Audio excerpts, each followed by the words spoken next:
But I really couldn't point to any one thing I could attribute my success to. I remember one day I was thinking to myself, yeah, I feel really amazing. I should probably go ahead and get certified in that. And that was when I realized the insanity of the cycle that I had been in.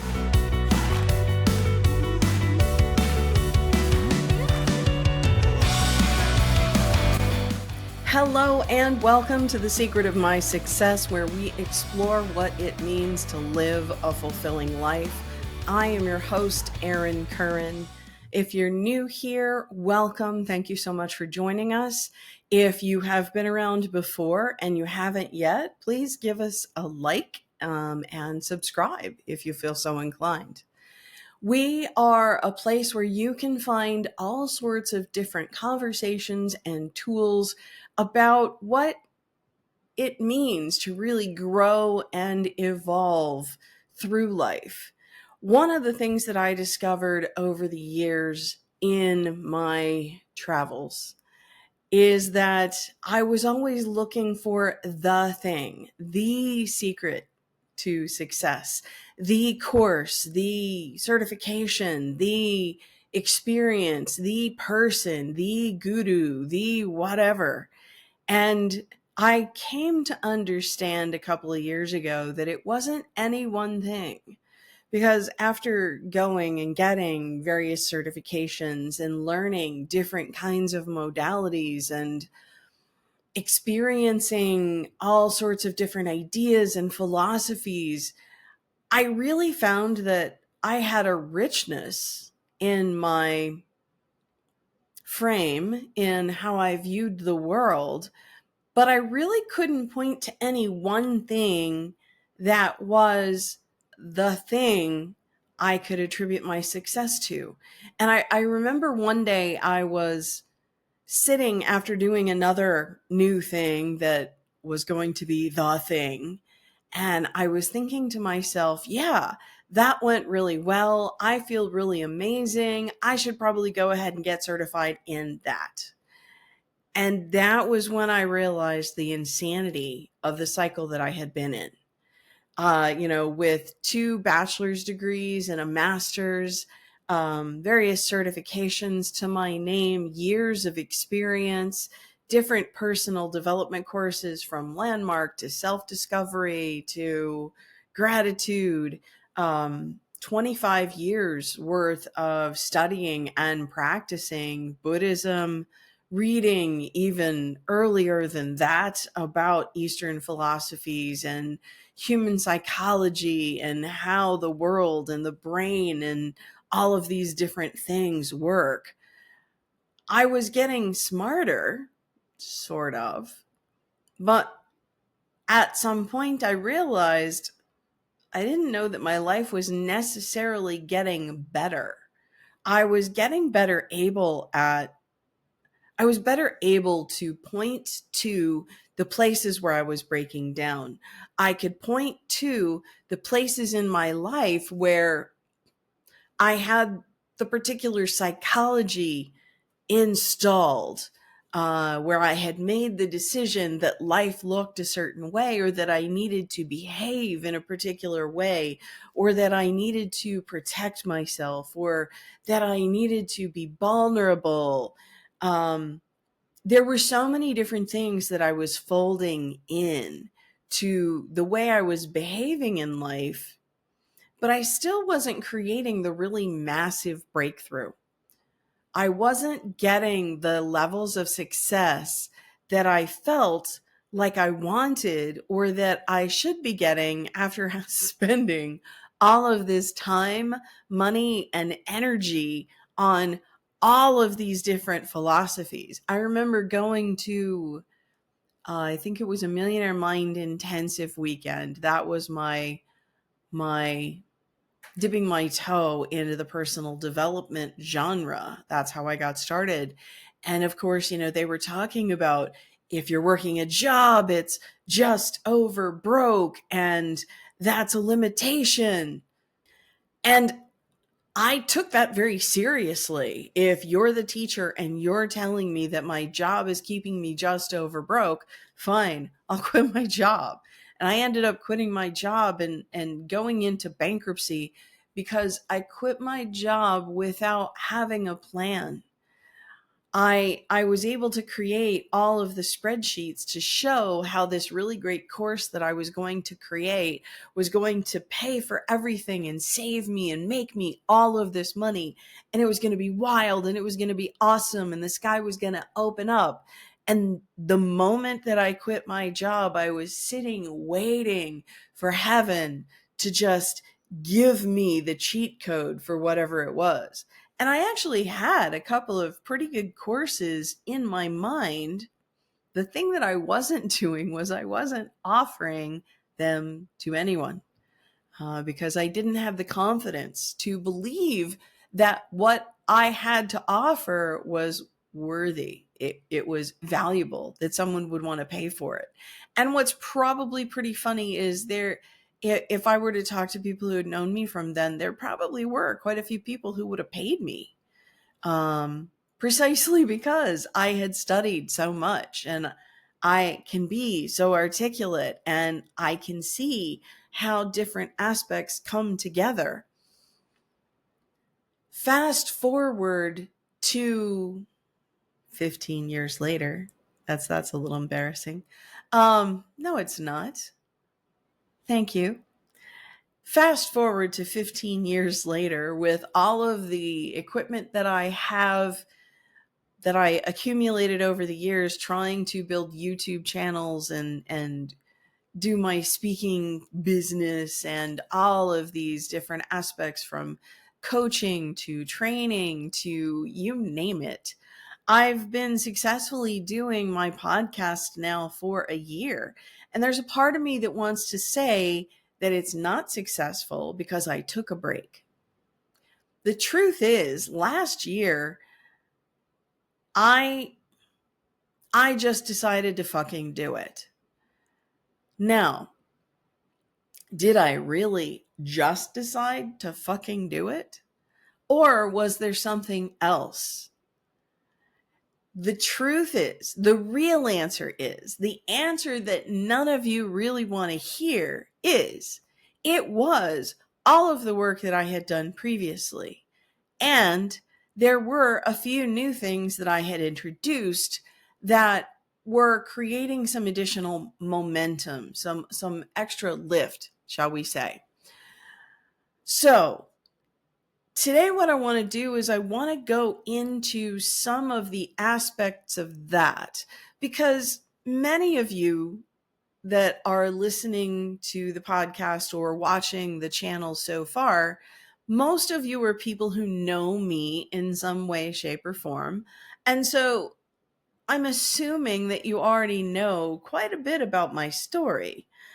And of course, I really like this podcast to be of service to many, many people beyond just my immediate circle of known people, and into the world to help people recognize and understand some of the ways that they might be stuck, where they might have their foot nailed to the floor, some of the areas where they could go to work and focus if they have been a knowledge junkie, a personal development junkie, somebody who has been chasing the answer and trying to find the way.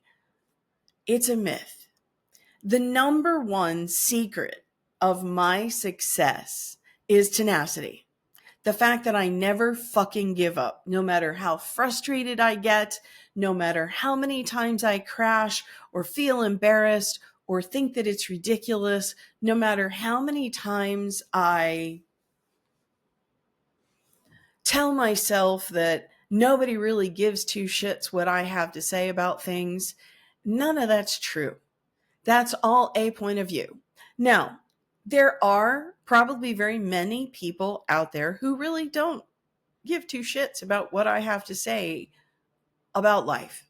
But there are also people that I have regular conversations with who say that I am the voice in the back of their mind that tells them to keep going, that I am that little angel that sits on their shoulder and encourages them.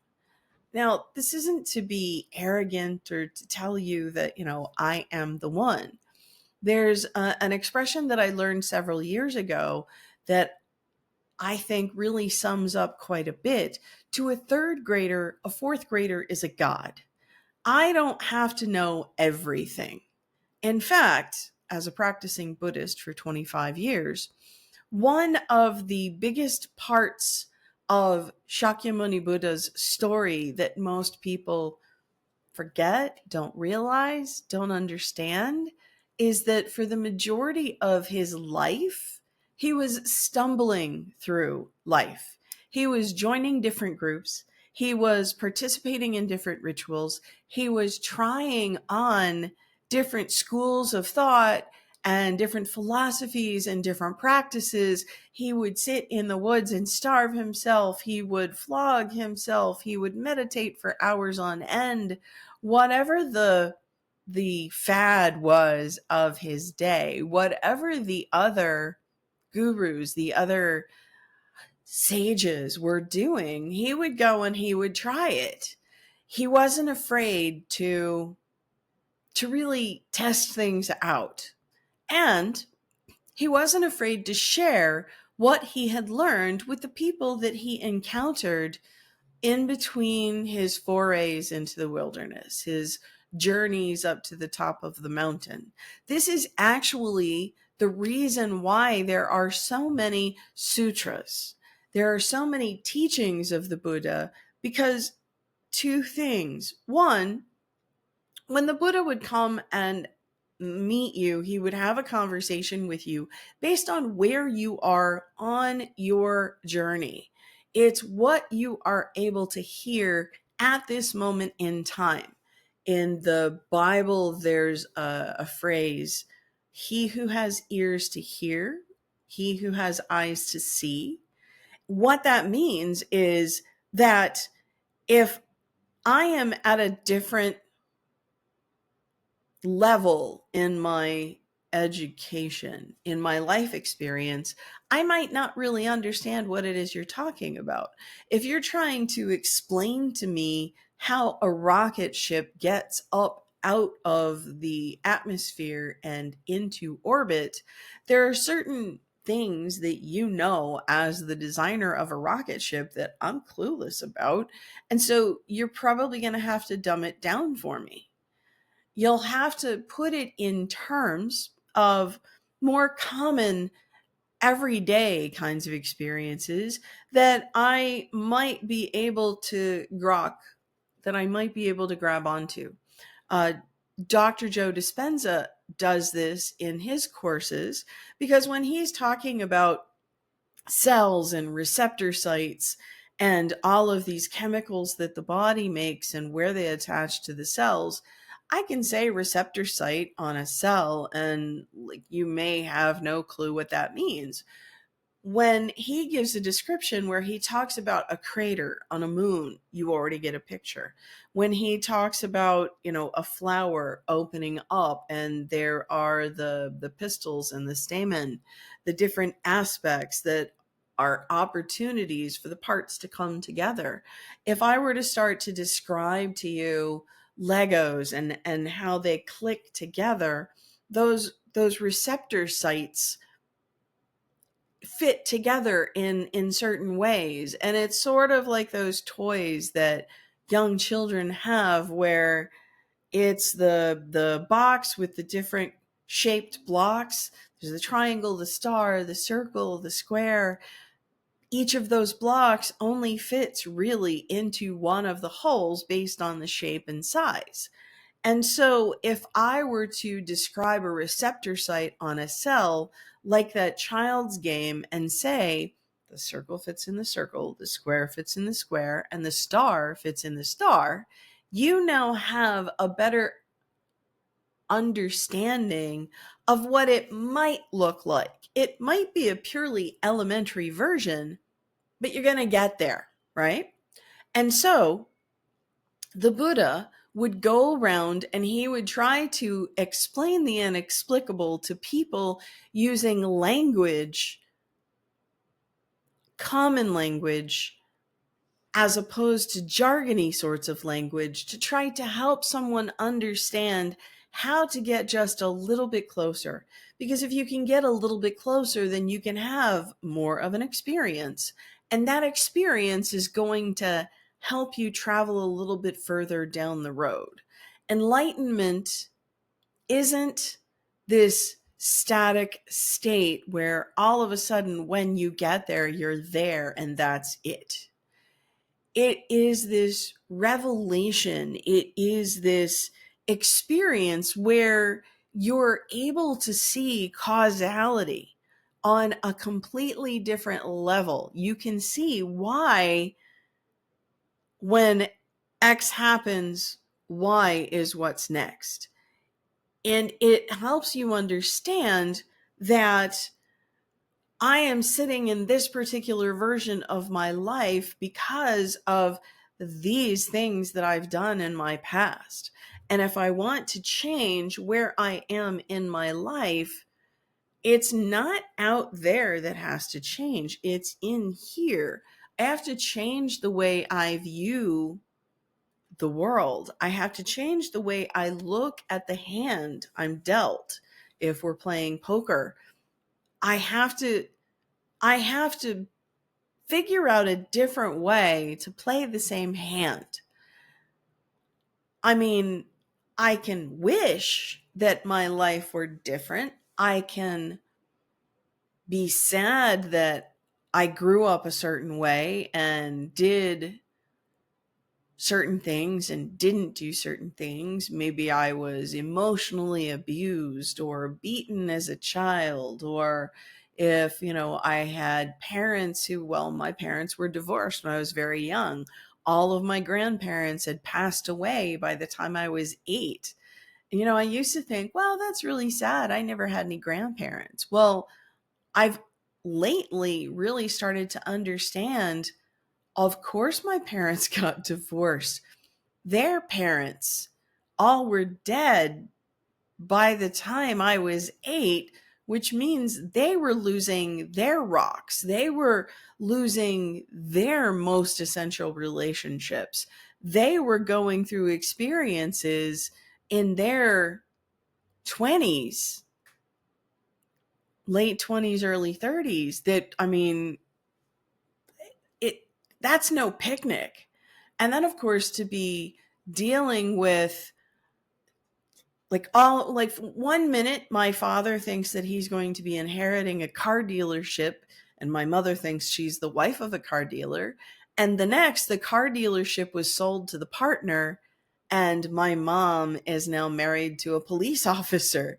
No way. My mom came from a very poor family, and she knew she didn't want to continue in poverty, and she knew that police really didn't get paid very much, and there was a high probability that he might end up dead in the line of duty, which, no, thank you very much. And so when you're striving for stability, when you're looking to solve problems from a past you didn't even know you had, from challenges you didn't even know you were trying to escape, well, then you're going to do certain things that might not make sense to other people, but make absolute sense to you. And if you're never able to really take a look at your life in review and wonder why you make the decisions that you make, that you say the things that you do, that you believe the things that you do about the world, about your family, about your friends, about yourself. When you have this kind of a frame that's running everything and you aren't aware that a frame is even present, you're held captive. That is the Truman Show, right? You remember the movie The Truman Show? In the movie The Truman Show, Truman doesn't know he's in the movie The Truman Show, Truman doesn't understand that he's in a TV show. He's in a sitcom. His entire life is scripted. They are all paid actors, and he is the only person who is going through this entire process believing that this is life. There's nothing wrong with the way Truman is living his life, because the way he's living his life is authentic according to what he understands. But the minute he begins to have suspicions about what's really going on, he starts to dig in and he starts to ask himself questions. Well, if this is true, then what would I do differently? When he decided to surprise his wife and say, let's go on an unplanned vacation, she's freaking out. Of course, everyone else is, because they don't have a set ready for a vacation. It's a completely different landscape. It's something that doesn't exist in his mind. Now, circling back, the Buddha was going through his life learning and growing and evolving. And one of the best ways to really understand the things that you've learned is to teach. And so as he's going through and he's teaching, he's having conversations, he's engaging in dialogue, and he's deepening his understanding, both of his experience, that like what worked about the experience, but also what maybe didn't work, or the places where he had gotten stuck.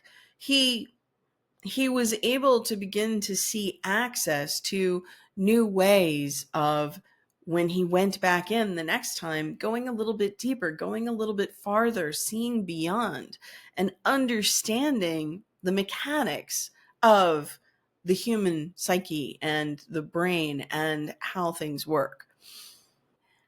It's not like there was one practice or one lesson or one session that was the one that got the Buddha where he needed to go. And with me, it was a similar experience.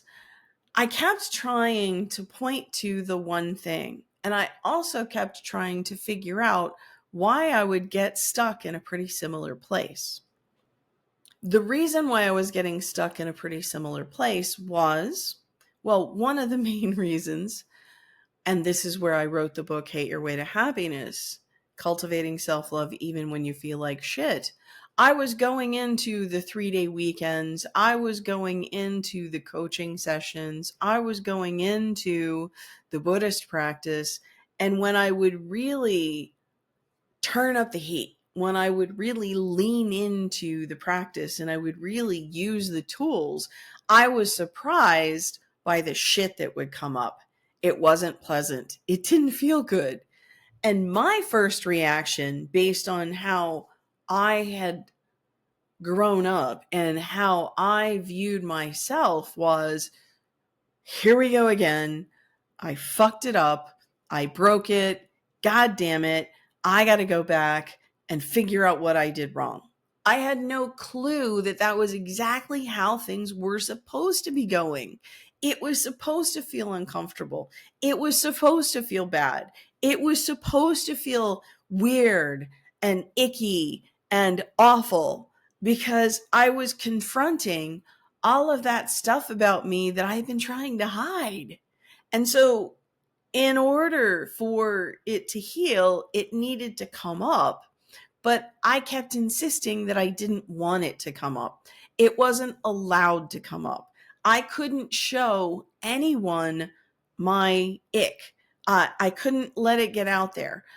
I learned how to do vulnerable shares in such a way that I would really touch people.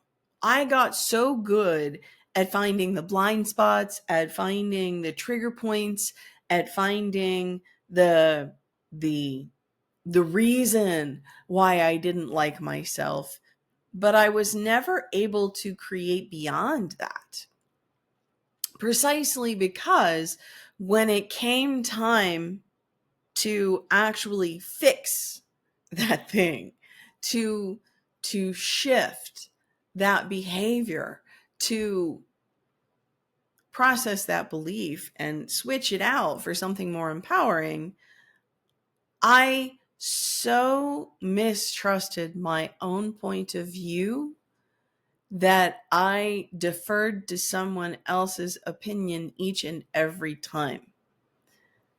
It's still something that I struggle with here and there. I'm getting much better. It's funny, I was talking with my coach on Monday, and we send Marco Polos back and forth during the week. I'll send her a quick video and give her an idea of what's going on in my world, so that when we get onto our calls on Monday, I'm not just vomiting up all of this stuff or sharing excitedly, And I had sent over a video, and her response was confusing to me because I didn't remember talking about fear and anger as much as I felt she was focusing. Yeah, sure, I mentioned it in passing. I was so confused, I went back and re-listened to my own video and then re-listened to her response, trying to find the connection. And that is exactly what she pointed to. She said, well, did you ever consider, Erin, that maybe I misunderstood what you said? That thought never crossed my mind. It was immediately, oh, wow, look, I even fucked up communicating this because I wasn't communicating that I was scared. I was communicating a breakthrough. Instead of thinking that maybe her point of view was a little bit off base, I just assumed that I did it wrong. And that's really like that's my go-to thing. I just assume that I made the mistake, that I am the problem, and that whatever it is that I've done isn't enough. And when you're coming from a space of never enoughness, then nothing is ever going to be enough. It's a bottomless pit. It's exhausting. It's such a frustrating and challenging place to be in, because then no course is ever going to be enough. No coach is ever going to be enough. I'm coming to every call in a deficit. And then even when I do take ground, I discount that ground because something's going to happen in a few days where I'm going to go, see, look, the truth of the matter is you are broken. You are deficient. You are less than. I remember, I think it was about a year ago, I had an epiphany about an aspect of this. And I remember the word begrudging came up. In Nichiren Buddhism, there are a few of the scriptures that talk about begrudging one's practice. So we chant as the main focus of what we do. We chant Nam Myoho Renge Kyo. I dedicate myself to the mystic law of cause and effect. I believe that cause and effect is the law of the universe, and I am agreeing that this is how I'm living my life, and so I'm going to pay attention.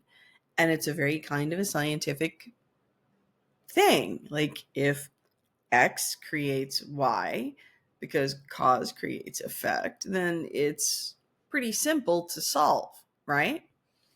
However, when you have this underlying philosophy or this underlying belief, like I have had for most of my life, that I am bad and I am broken and I am wrong, then it doesn't matter how much sense cause and effect makes, because I can make the same cause that you do, but it's not going to produce the same effect because the law doesn't work on me, which is ridiculous. That's like saying gravity doesn't work on you.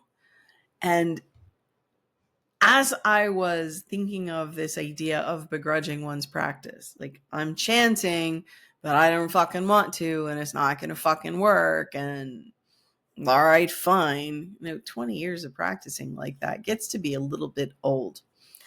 I decided to go ahead and look up all of the scriptures on begrudging, and I was reading this one that Nichiren Daishonin wrote, and this is back in like the 1260s or the 1270s. Like we're talking 700, 800 years ago.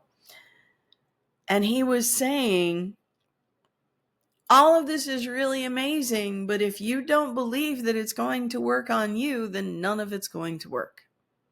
And I'm thinking to myself, how the hell did this man 800 years ago know that I was dealing with this? Oh, wait, I'm not special.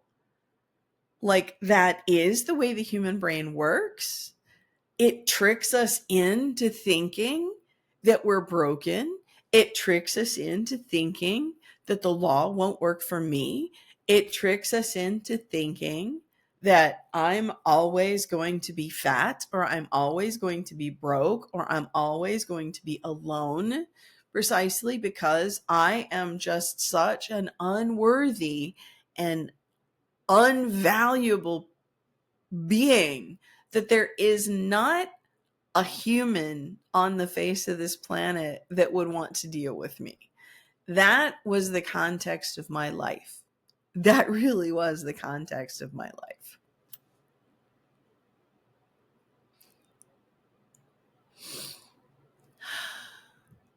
And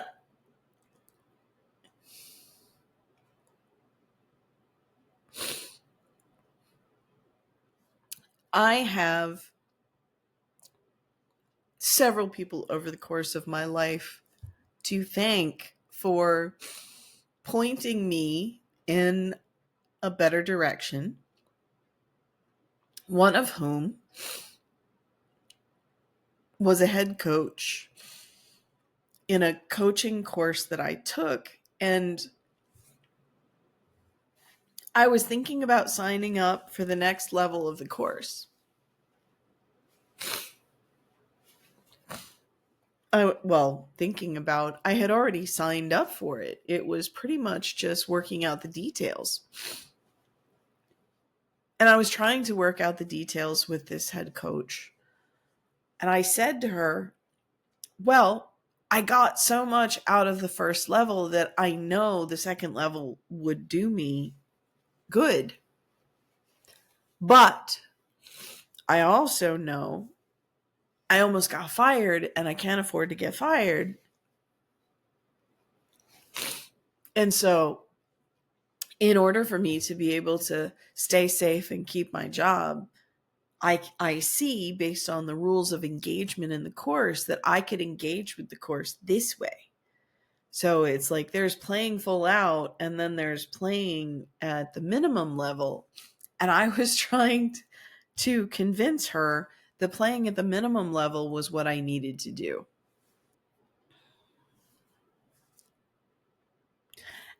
And when I mentioned to this coach that if I played at this level, that I could have this and that, she nailed it.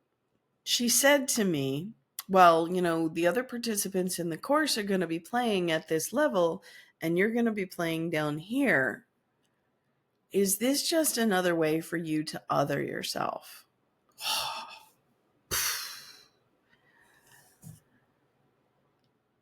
At the time, I really thought that it was a way for me to give myself permission to go beyond. Because what my old habit had been was to just run headlong into it and then just let everything crash.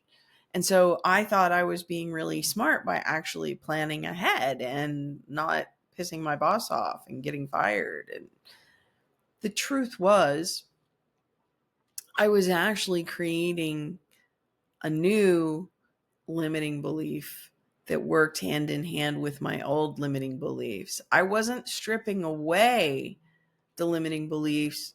I was reinforcing them in new and creative ways. And she saw right through it. In that moment,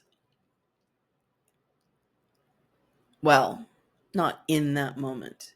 In that moment, I felt exposed. I felt hurt. I was shocked how naked I felt. I told her I would think about it, and then talked with my coach at the time, and we were talking about year end. It was Christmas time, and I'm like, yeah, I'm gonna work and through the next couple of weeks on this. And he's like, well, you're not taking any time off. Time off? Like, who deserves time off? I don't deserve time off. I need to get this shit handled. And he suggested that maybe that was also part of what she was talking about, where I had to keep running, I had to keep striving, I had to keep trying.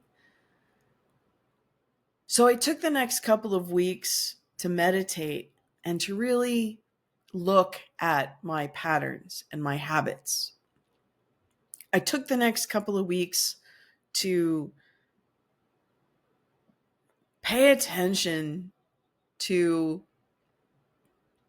how the previous year had gone and why the course was ending the way it was.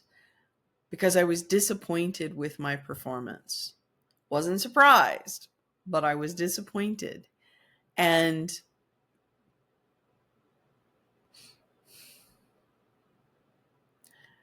in those 2 weeks, I started to see that it was kind of like I was going into the grocery store and deciding that I was going to eat nothing but salad and veggies and healthy stuff all week. And I was buying all of this healthy produce and coming home and putting it in the refrigerator and then ordering takeout. And every couple of weeks, I had to clean out my refrigerator of all the rotten food and dump it out with the pizza boxes and the Chinese takeout boxes. And I was still staying fat and miserable and unhealthy. And I got to see how I had all of the tools that I needed to be able to handle this, from my Buddhist practice to the things that I had learned through Landmark and gratitude and self-discovery and accomplishment coaching and all of the different courses and practices and so many really valuable teachers over the years. And I at that moment just decided to withdraw myself from the next level course and to just take a year and integrate, whatever the hell that meant. Because I hear people talking about integration. I have this thing where I'm othering. I can always, get into the next level course. But for once, I was going to stop grabbing on to the next fad, the next personal development, self-help widget of the day. And I was just going to go back to the refrigerator that's overflowing with food and try crafting some recipes and focusing within. Maybe try walking a little bit. Maybe try, fill in the blank. And I let myself just be. I let myself trust that I had everything that I needed and that I would get guidance from the universe, from my angels, from my guides, from my inner being, my inner child, my inner voice, from my source, my connection with source. And I did. It was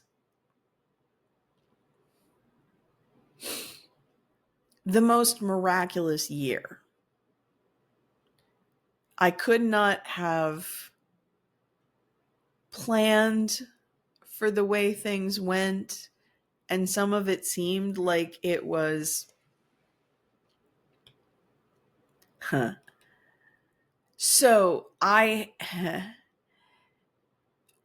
backing up just a little bit, when I was trying to figure out if I should get certified in the reconnection to see if that was something that I needed to teach, that was just another one of those points where this is really cool. This one thing is really amazing. And it was not the one thing, because if it hadn't been for the chiropractic care that I had been engaging in with Dr. David, and it hadn't been for the Reiki training that I had done with my Reiki master, and it hadn't been for all of the really amazing stuff that I learned at Landmark about human psychology, and all of the years of Buddhist study from reading the scriptures and sharing in meetings,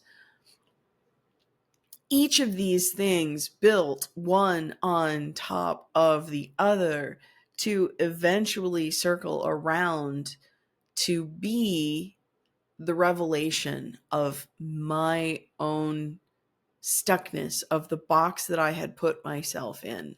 And from one conversation to another, I was able to begin to put together the pieces of my own journey. If there's an analogy that really wants to come out right now, but I don't have words for it. So what I'll say is,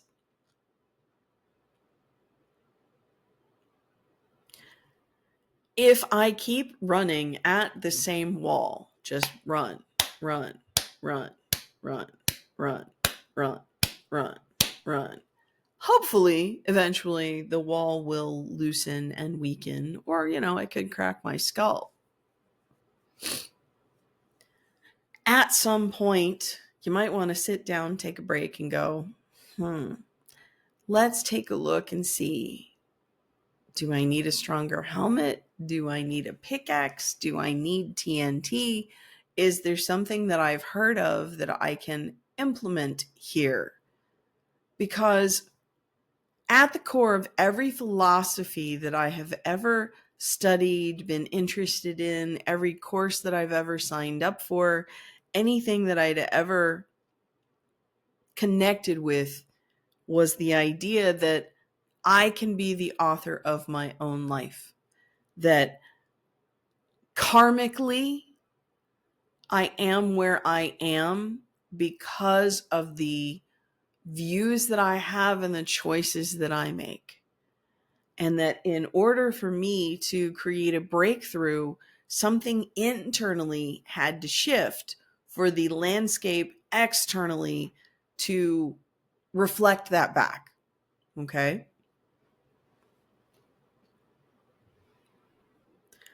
As I allowed myself to listen to the conversations that I was having with people a little bit differently, as I was able to relieve some of the emotions of sadness, allow myself to grieve for the things that I used to be angry about, not having a better relationship with my mom. And then I let myself just grieve not having a relationship that I would have wanted. And then I could let it be what it was. As I became able to let things be what they were, rather than resisting what I felt they should be, that was when I was able to start seeing things from a new light.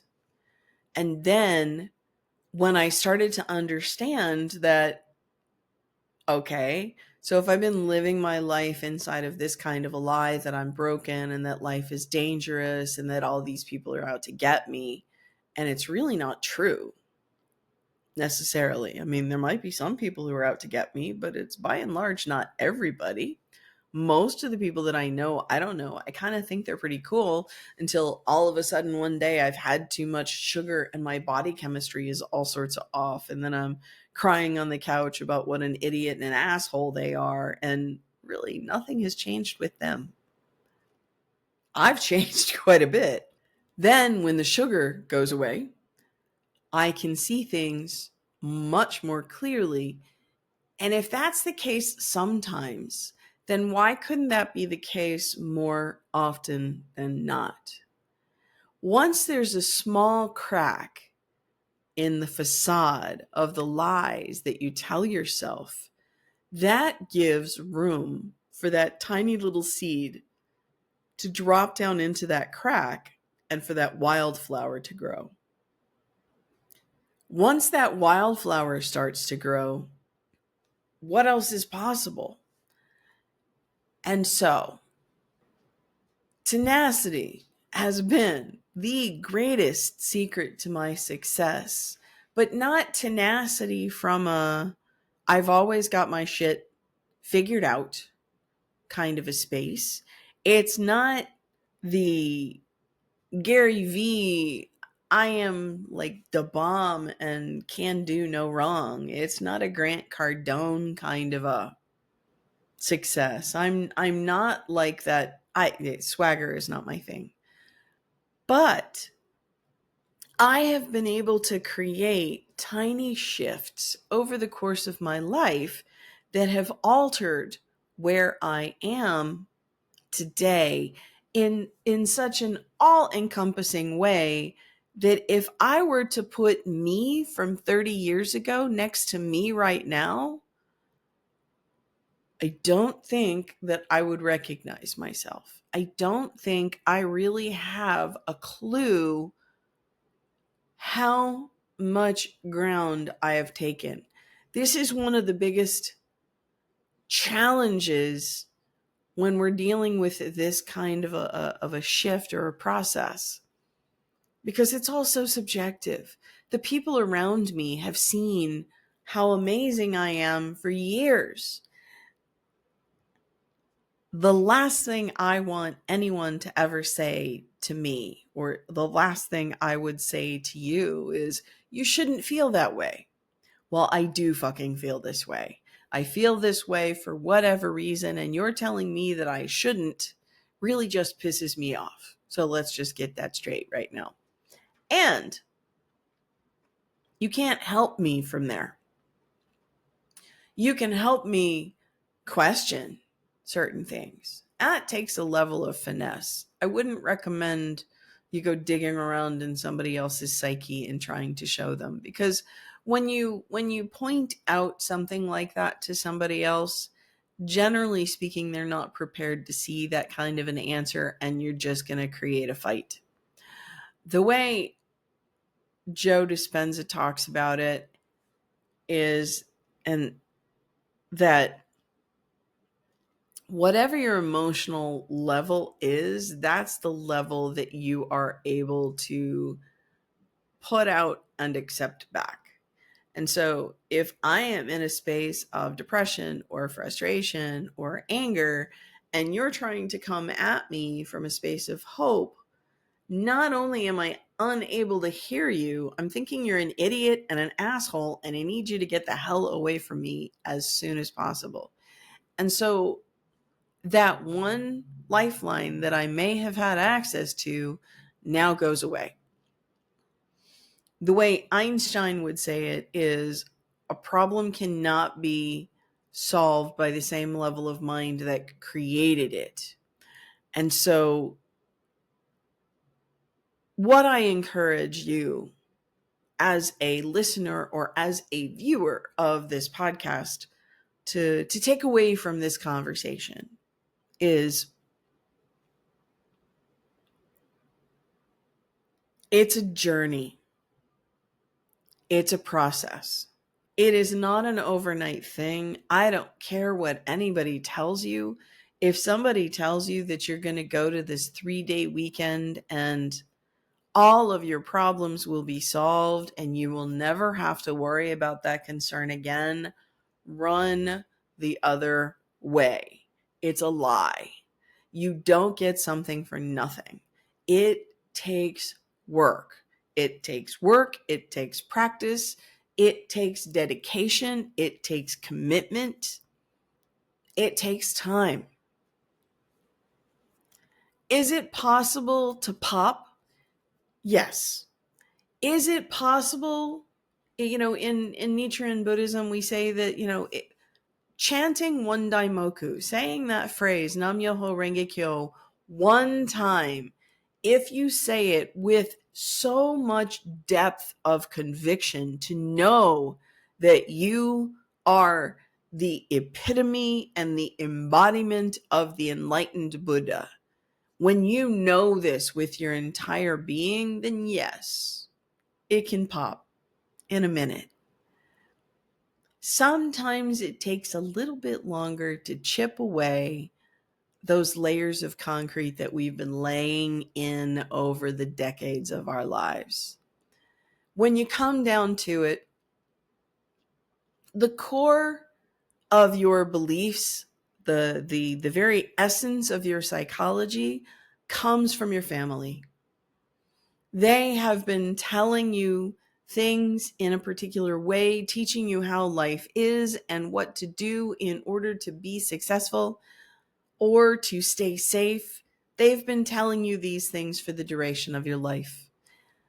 And for the first 10 years, you really don't have other ideas or opinions to compare to. And so by the time you do get out into the world and you are introduced to different ideas and different philosophies, the stuff that you know is pretty well cemented in there. And so if you were to get started right then, you could probably undo it fairly quickly because at 10, 11, 12, you're still pretty malleable. But if you don't start to figure it out until you get into college in your 20s, and even when you're in college in your 20s, you're thinking to yourself, yeah, but is it really true? So this path is a noble path. It is a long, involved path that is well worth everything that you invest in it. Many people even believe that when you finally get to the point where you are able to create that breakthrough and you can begin to see the true creation of your life, when you begin to really understand what it means to be the protagonist, to be the hero, to be the author, and things start to really fall in line and work out in those ways, that you become so grateful for the journey that you have had as you have had it, that you wouldn't have changed it or had it any other way. For many of you, that sounds batshit crazy. I know for me it did. And I'm not going to say that I'm really excited about the life that I've lived. I'm not quite there yet, close. But I will say that the more energy I invest in the possibility of all that whack job, woo-woo, crazy kind of stuff that says that I can write my own ticket, the less I really care about any of that broken, life doesn't work, it's not fair, it's dangerous out there. It just doesn't, it's not as interesting. Yeah, sure, you can keep playing victim, but why? If I told you that you playing victim did absolutely nothing to help anybody else, you yelling and screaming and railing against the unfairness of the system and the injustice of it all, if I told you that that didn't do a bit of good for anyone, especially not for you, if I told you that wrestling with the dark got you nowhere and that all you needed to do was to cultivate a little bit of light here and there. Just create tiny little opportunities to shift your focus from what's wrong to what's right. Practice by writing a success journal, writing down a couple of wins every week, writing down things that you're grateful for, writing down positive aspects of some of the most awful people that you've known in your life, especially yourself. Start to offer appreciation to the magic that does exist in the world, because there is magic that exists in the world. It's just a question of whether you've trained yourself to see it. As you begin to teach yourself to look for this magic, the magic will show up more and more. It's almost like being a sommelier, where most of us just drink a glass of wine and go, it's dry, it's bitter, it's sweet, it's wet.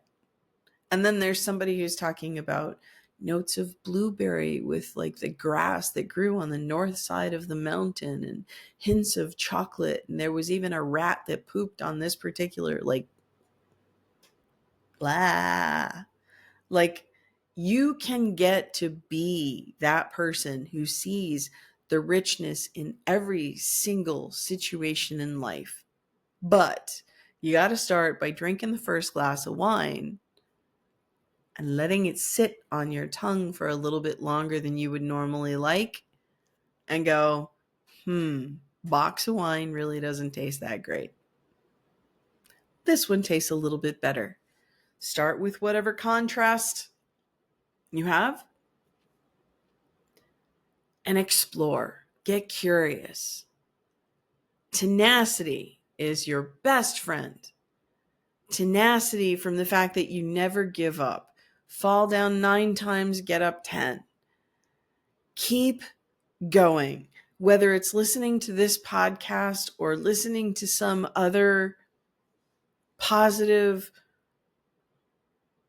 messages, if it's tarot, even if it seems ridiculous, if it's comedy, if it's cat videos, whatever it is that's turning your energy up, turning your view up, creating some kind of a positive, powerful, empowering sort of a shift. Less down, more up, less down, more up, less down, more up. Eventually, I promise you, you will get there. I'm a testament to that. I am grateful for where I am in my life right now. And sure, I have my moments where I'm afraid that maybe it's not that easy, or maybe I'm lying to myself, or whatever those old beliefs are. And then I remember that I fucking love my life, and that I get to talk to really amazing people and share these really amazing conversations out in the world. And yeah, it might seem like the world is kind of off course, maybe a little messed up. Don't give up being a fun-loving, peaceful, generous human being just because somebody else is being a jerk. Do what you need to do to close the door on whatever negativity you think is out there, and cultivate the love that you know the world needs. So, yeah. What's the one thing I would leave you with? Keep looking up. Keep looking for the miracles. Find one philosophy, one ideology, one thing that you enjoy or appreciate, And just do that as much as you possibly can. Make yourself feel good in as many ways as you possibly can. It's worth it. It's absolutely worth it. So we have come to the end of another episode of The Secret of My Success, where we explore what it means to live a fulfilling life. I am your host, Erin Currin. Thank you so much for spending an hour with me. Please, if you have gotten something valuable out of this video, give it a like. If you have not yet already, subscribe to our channel. Please share this message. We need to get this kind of positivity out there. It is my commitment that you walk in light and love, and you know how amazing that you are.